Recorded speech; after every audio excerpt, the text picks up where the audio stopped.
It's time then for the clips of the week, and for people watching on the talkSPORT magazine at talksport.net, it might be a bit odd because the position of the camera today means that Andy has got his back to me. Yeah, I have actually. Yeah, that's not a problem. I mean, well, it's either the back to you or the back to the always makes for talkSPORT great magazine. broadcasting when two people work together and one's got their back to the other one. It really gives it a lift, I find. Yeah, it does. Yeah. Still, it does have its advantages.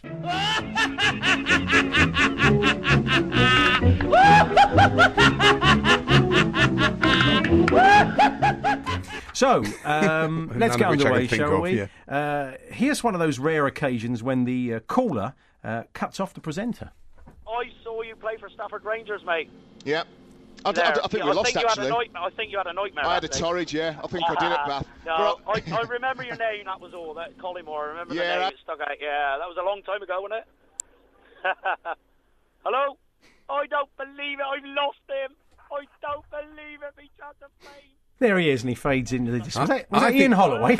I think Stan tried to cut him off, but ended up cutting himself off. It didn't quite work. He pressed the wrong button, yeah. Anyway, it's Bobby Gould now, talking about how the tabloids ridicule managers. I just imagine him like the parrot, like Benitez has been the parrot all week in the Sun. They've turned him upside down, and they made Graham Taylor the Onion, And, we always remember that, don't we? The way he was vilified by the tabloids, they turned Graham Taylor into an onion. Absolutely spot on, Bob. Yes. Yeah, that's now, right. Here's Mr. Mike Parry chatting to Peter Andre. Now, the point is, what I've decided is this. You are one of the great singers of our time. Well... yeah, in what sense? I mean, Insania was good. Oh, yeah, great. But one of the greatest singers of our time, I think, Mike, is pushing it a bit. And to be fair, even Peter Andre said, are you all right? Now, we haven't heard travel reporter Jamie Sercombe on this show for a good few years now. I wonder if his cold's any better. The M4 has the outside lane closed between junction 23A for the Magor services and 24 at Caldra in South Don't Wales. sound like it, does it really? There it is. Get that Sinex out again. Now, here's the Moose chatting to a Blackburn fan before the game. You're not a big Sam fan? No, not really, no. I'm not saying he's a bad manager, but he's not my cup of tea. All right, finally, give me a prediction for today. Blackburn will win. No goals, but we'll win. Blimey, how'd you work that out? I have no idea. This is Alan now, saying goodbye to former City and West Brom midfielder Gary Owen. That's Gary, fantastic. Nice one. Top Thanks, man, pal. Gary. Gary on there. I met Gary Ronnie briefly a long time ago, believe it or not, in a resort in Corfu. It's pretty hot out there. It is, yeah. Few, I think, is the phrase used in the old Corfu. Exactly. Now, this is Ronnie Irani of the Alan Brazil Sports Breakfast fame, of course, England and Essex, with a shout-out to all you butchers listening to the station.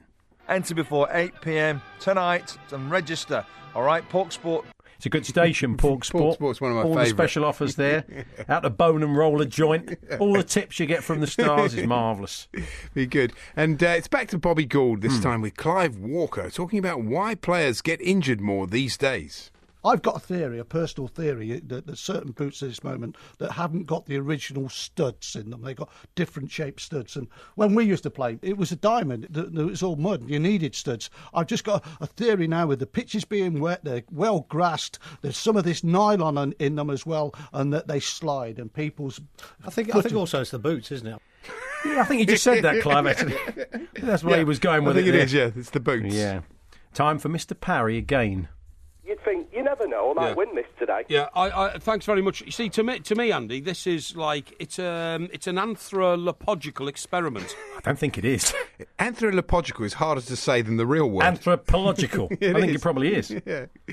Stan Collymore now telling us why Barca and Real Madrid should be in our Premier League.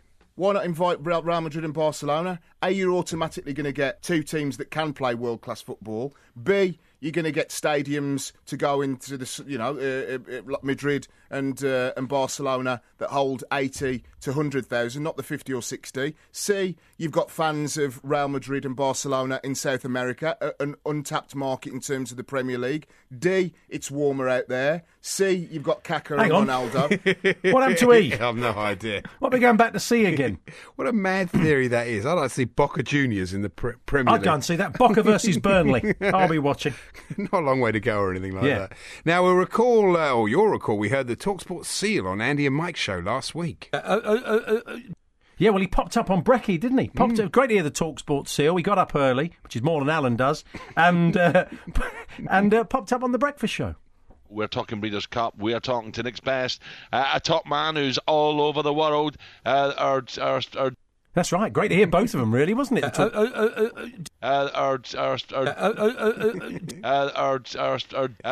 Just chuck a beach ball in the studio. They'll keep themselves amused for hours, won't Ronnie they? Fish. Here's Ronnie Arani with a competition. Friends is correct. Well done, mate. Whoa, we got one at last. Stay on the line. Here we go. Who was the first ever man?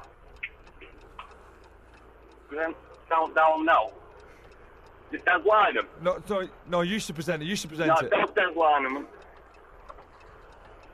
You should present Countdown. Yes, you should present Countdown. Richard Whiteley. Yeah, you got him, mate. You got him. Well done, pal. Right, next one on the periodic table. Oh, time's out. Whoa, here we go. Right, no added pressure on this question, but if you answer it correctly, you'll also win a Sony digital camera. Right. Okay, so, well, basically you've won the competition for today. Yeah, I think that went pretty well, do you? Very well. Yeah. What pretty happened? Well. So there we are. There's your clips of the first man. Who was the first Who man? was the first man? Was Adam, wasn't it? Surely not wasn't Richard Des White. Lynham. I don't remember that in the Garden of Eden. I tell you what, Eve. Yes, I will take a bite of that apple. Excellent. Now, thanks to Mark from Hebburn, Linda from York, Richard Bannister.